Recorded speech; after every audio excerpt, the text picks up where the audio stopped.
Dragi ljudi, divni ljudi, hvala vam što ste ovdje. To je važno jer se borimo protiv mega farmi, mega klaonica, mega zla. Ali vi ste mega hrabri i tu su se zeznuli. Još više od 2 godine pokušali su potiho. Neće se niko buniti, neće niko ni znati kako se mega zlo priprema za Hrvatsku. Ali zeznuli su se. Jer Hrvatska ima hrabrosti reći ne projektima koji uništavaju okoliš, koji uništavaju ljude, koji uništavaju životinje, kako domaće, tako one divlje. Jutros, prije ovog predivnog skupa, bili smo kod ministra poljoprivrede. On je primio naše zahtjeve i rekao je da će ih predati premijeru. Naši zahtjevi su jasni i sada naše zahtjeve znaju svi, i lokalne i regionalne, ali i državne vlasti. Mi tražimo jasno, veliko, konačno ne.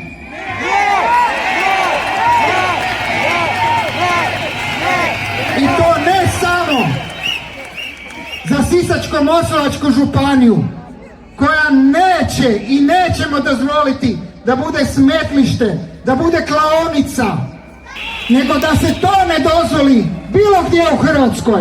Ovo je skup solidarnosti, jer svi smo Sisak, svi smo Sisačko-moslavačka, svi smo Hrvatska. Ne želimo u Hrvatskoj okrutnost prema životinjama, piliće kojima se lome noge pod teretom mesa koje se intenzivni uzgoj od njih traži. Klaonice sa ukupnim brojem od 270 miliona ubijenih živih bića. Zar treba to Hrvatskoj? Zar se time trebamo ponositi? Naravno da ne.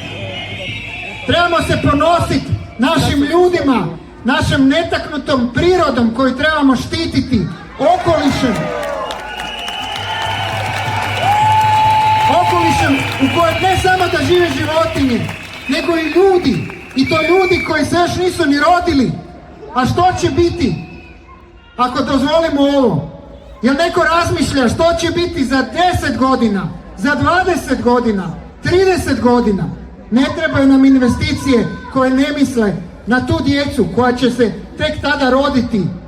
I ne želimo da se rode među klaonicama, među farmama. Budućnost je u ekološkoj poljoprivredi. Budućnost nije u intenzivnom stočarstvu, što nam žele prikazati. Zašto Europa to nije prihvatila? Zašto druge države su to odbile? I ponavljam, da, borimo se protiv mega zla. Borimo se protiv mega farmi i klaonica. Ali mi smo mega glasni, mi smo mega hrabri. I zato divni ljudi, hrabri ljudi, imam za vas jednu molbu. Ostanite glasni i u Sisak dođite 25.4. u još većem broju.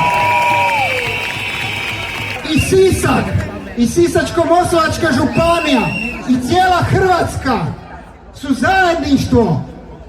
I nastavljamo dalje, glasno i hrabro, dok se ovo ne zaustavi. Cijela Hrvatska i za Sisak i za bilo koje drugo mjesto, kako god se zvalo u ovoj Hrvatskoj. Zato vam hvala. Hvala vam na hrabrosti, hvala vam što ste ovdje. Hvala vam na svim potpisanim peticijama koje su itekako još uvijek aktualne. Hvala vam na svakom mailu ili bilo kojoj drugoj poruci prema vlasti koju tražimo da stanu ne uz profitere, nego uz ljude, životinje, okoliš, uz narod i njihovu budućnost. Vidimo se na sljedećem prosvjedu u još većem broju. Hvala vam od